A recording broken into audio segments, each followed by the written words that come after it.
It has the best URL in town, but ever since the website Boston.com was split off from the Boston Globe, it's been hard to figure out just what it's supposed to be. Now, deep staff cuts are raising questions about its future. Adam has more. The news broke Tuesday. Boston.com was axing 12 full-time staffers, right on the heels of editor Tim Malloy and GM Corey Gottlieb's exits. Among the departures, Steve Silva, who captured the Boston Marathon bombings on video. We've had an attack. In a statement, new management linked the cutbacks to an operational vision for Boston.com that both maintains our autonomy as a standalone business and reinforces our partnership with the Globe. Huh?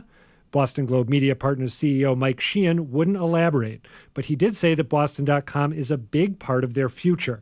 Boston.com and BostonGlobe.com are the #1 and #2 news sites in New England, Sheehan tells Beat the Press.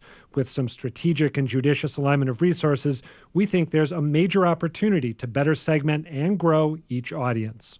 So you've done some reporting on this, Adam. What's this all about? I mean, Mike Sheehan seemed to indicate, I guess, that this operation is not for sale, and yet that's been the rumor all along. Yeah, I mean, I did not get the impression talking with him that they are looking to move this, either selling the domain name or selling the domain name in the news operation. And I had heard that as well, that maybe, for example, Entercom might want to buy it or something like that.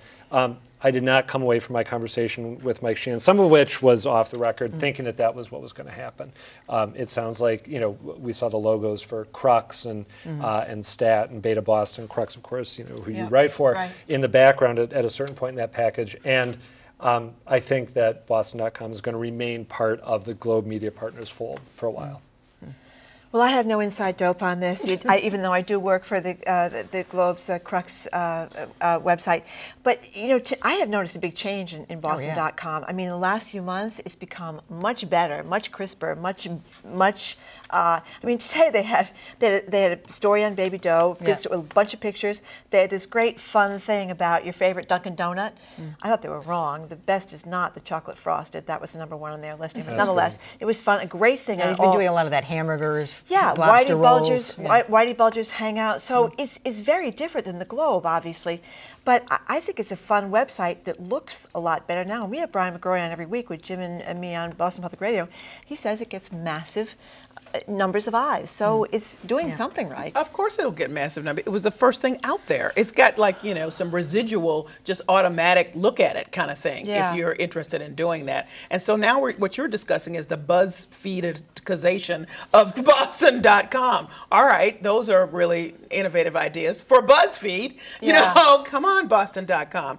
I think what's missing here is the Globe has always said, no, when they offloaded it, no, not us, it's all independent. Whereas Crux and the other Stat, the one that's got a few issues about diversity, I'll point out. But in any case, they've been embraced somewhat by the Globe. We know they're a vertical alone, but they seem to get the support, and they seem to have hired people pretty much with some skill and some, who know what's going on. You know what I think? Boston.com, I don't know what's happening. But you know why I think that is? I think that's because for a while Boston.com was where the Globe's content was going online, and the Globe, like other newspapers, decided we made a big mistake when we started to give this stuff away. So what they had to do was reverse that process. So I think you're right. If there was some way to get symbiosis between Boston.com and the Globe, it'd probably be a smart move, and we may see that happening. But I think they felt like they needed to roll back the clock a little bit. What's the financial situation here? I mean, they're not making money, right?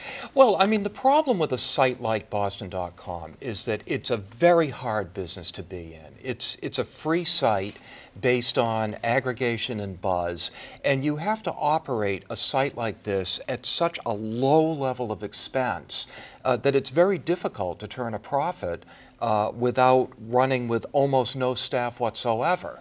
And I think that what we may have seen this week was a move in that direction, they say, we've got to, even though we were already lean, we've got to be much leaner if we're going to have a free advertiser-supported site. And, where we go from here, I don't know. Everybody talks about, oh, they ruined Boston.com. We all know what we liked about Boston.com. You could read the Globe for free. So since they stopped doing that, it's very difficult difficult to figure out what to do with You know, it. just briefly, there are things they can do on there that they can't do on the Globe. Not just, you know, best burger or best donut, but they did a poll when the Olympics were still going on about whether you'd have whether people would rather have a real life Jurassic Park in Boston or the Olympics in Boston. That's a great idea. So that kind of like quirky, off-center take on the news, they can do more of that. They could do a lot of stuff with it. All right. Well, in the